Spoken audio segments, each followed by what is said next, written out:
Bao nhiêu con vậy tha cho mình chỉ thong mẹ mày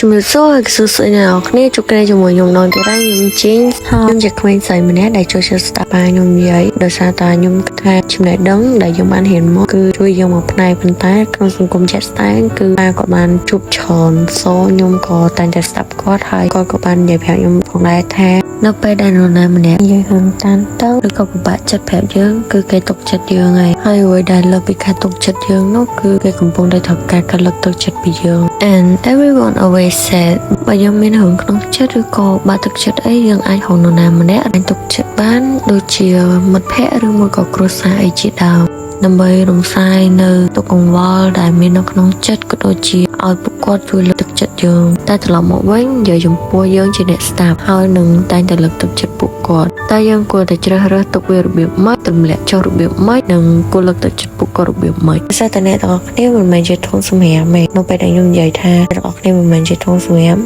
អ្នកទាំងអស់គ្នាប្រហែលជាគិតថាហើយចឹងនៅពេលដែលគាត់ពិបាកចិត្តឬក៏ធុញថប់អីនៅពេលដែលគេនិយាយប្រាប់យើងយើងមិនបាច់អោបធ្វើមិនបាច់ខ្វល់ទេវាមានន័យថាអ្នកទាំងអស់គ្នាអាចលើកទឹកចិត្តពួកគាត់អាចជួយដោះស្រាយនៅបញ្ហាដែលគាត់មានដោយសារតែកំឡុងពេលហ្នឹងពេលសម្ដីមួយម៉ាត់ដែលចេញពីមាត់យើងគឺពិតជាបានជួយលើកទឹកចិត្តពួកគាត់បានច្រើនខ្លាំងមែនតើហើយអ្នកទាំងអស់គ្នាអាចជួយលើកទឹកចិត្តគាត់អាចជួយដោះស្រាយនៅបញ្ហាពួកគាត់បានតែវាមិនមែនមានន័យថាអ្នកទាំងអស់គ្នាយកសេចក្តីទុកដែលពួកគាត់និយាយប្រាប់ពួកយើងយកមកតាមខ្លួនវាដូចជាពេលគេនិយាយរឿងមួយប្រាប់យើងចឹងហើយយើងញាត់វាចូលទៅក្នុងខ្លួនយើងហើយយើងស្ពាយវាយូរទៅយើងមានអារម្មណ៍ថាអូមិនខ្លួនឯងធន់មិនខ្លួនឯងមានសម្ពាធច្រើនមិនយ៉ាងដែលបញ្ហាទាំងអស់ហ្នឹងគឺមិនជាបញ្ហារបស់យើងទេដូច្នេះហេតុអីបងយើងអត់តម្លាក់វាចោល